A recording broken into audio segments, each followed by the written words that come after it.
It's going to close the level crossing there and close that road. If you want to go from the Solent Hill down to the end of Broad Lane, you're going to have to go up onto the Northern Distributor Road along and come back down again. Now, we only found that out by accident because somebody who's in Plumstead Council was told it by his county councillor, I think. Is that right? He said. Yeah. Yes. The situation with that is clearly the reason, and again, one has to understand their motives. This was first brought to our parish council's. Here we come. Oh. Come on, come on. Otherwise people. Yeah, let me introduce myself. I'm Alfred Townley. I'm a parish councillor for Green Little Plumstead. I represent the Thorpe End ward. One of the 5 councillors who represent Thorpe End ward.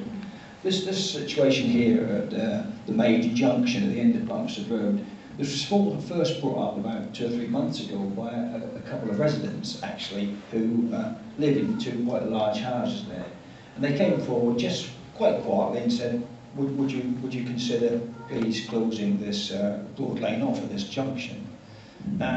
Anyway, I said I've got reservations for this and we need to look at this further, and nothing else happened.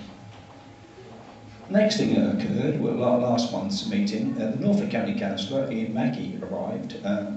As he does, he's quite an involved guy, and part of his presentation to the meeting was, I've been approached by 2 residents in Broad Lane, and they've requested if we block this off. Any comments? I said to Ian Mackey, well, clearly the reason you want to block this off is because if, as projected, one of the things of the eco-town is you're going to have fast rail interconnections into Norwich, the junctions at this site will be going up and down like a yo-yo, you know, probably every 4 minutes the thing's going to go up and down. I said, why didn't you say that to the meeting? Anyway, we've not concluded as a parish council. We've got another meeting coming up next month, and obviously this is going to be on the agenda. But this is just part of the whole thing, so that's how we found out about it. Perhaps I'll have a little chat later on and tell you some more concerns about this whole area. I'll hand back to Steve. Thank you. Thanks, Al. So you see, it isn't just you that doesn't know what's going on. The people that represent us don't know what's going on. Back to what David said. Right, so let's just have a look at this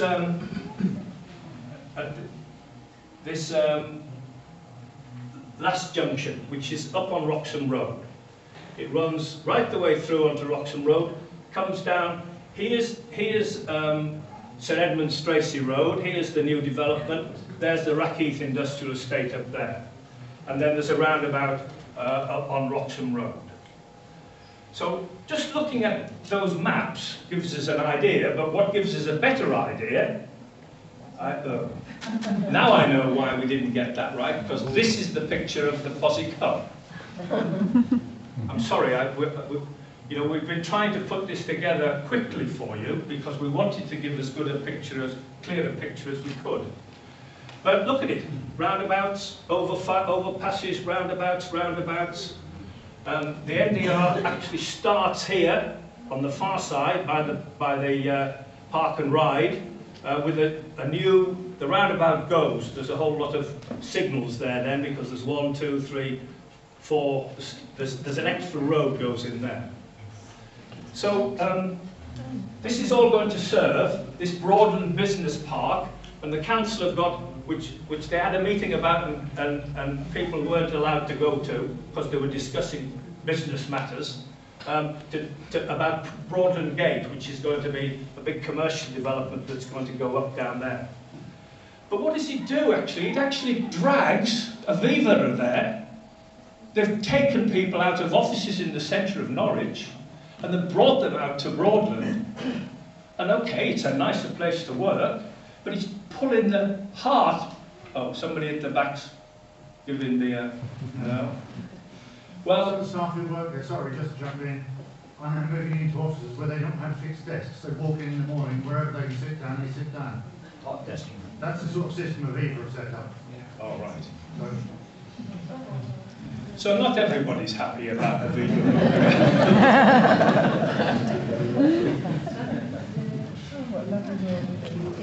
Right. So this particular road here, this picture is taken where that roundabout is going to be, where the roundabout is going to be that comes down onto Plumstead Road. It's going to be there. And there's the level crossing, and the road's going to go over the top of that at about 16 feet. It's about 20. Pardon? 20. 20. Okay. So it's not going to be an inconspicuous flyover. This is actually described as a core bus route. At one stage in the process, this was going to be the main bus route into Norwich.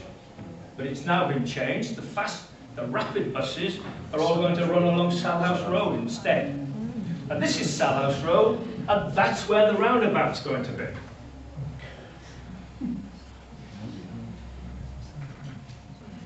And that's where because the cameras haven't done Wroxham Road, this is where the NDR is going to go across Wroxham Road. There's the dip. Going up to the Grange is just here. You probably recognise those houses up there. That's just as you go in the trees going up the hill on the other side. There's the lay-by that you can see there. And that's the overall picture of what it's going to look like.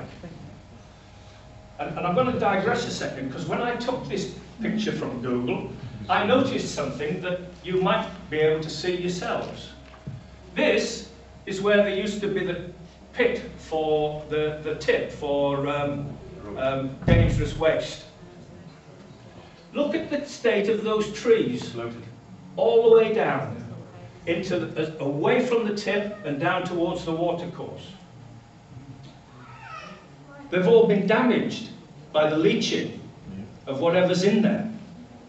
And water, it isn't just a question of whether we've got any water, it's whether we can use it. Okay.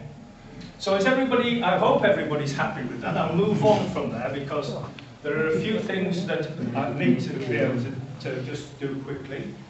The eco community have put out an awful lot of publicity in the last 18 months. All of it been absolutely glowing, beautiful words, nicely expressed, and actually, mostly. Anyway, they want to give us lots of reasons to leave our cars behind. So that we can go cycling and walking, use our bus, use the bus, and take the tram. Well, we might be able to take the tram, but we can only take the tram down into Norwich Station or to the Broadland Business Park, and then it goes through to Wymondham. Those of us who live in this village know what happened when the county council decided they were going to have a Broads hopper in the summer. And it ran all the way down from Wroxham right through to Acle, and every time it went past me, it had nobody on it. And this will be used as a way of commuting. Cycling, I have a bike. Some of you know me, see me around the village on my bike. I did used to go to Wroxham on it, but I stopped doing that. I nearly got mown down by a big lorry and swept off my bike one day. Cycleways? What? Actually, cycleways and roadways and footpaths might be the nemesis of some of these plans, because the Development Agency have said because Norfolk County Council have not done enough about providing alternative ways other than cars, that they may not allow them to build this road until they have done something about better eco, no, I don't like the word eco because it means anything to anybody, to give us other ways of travelling.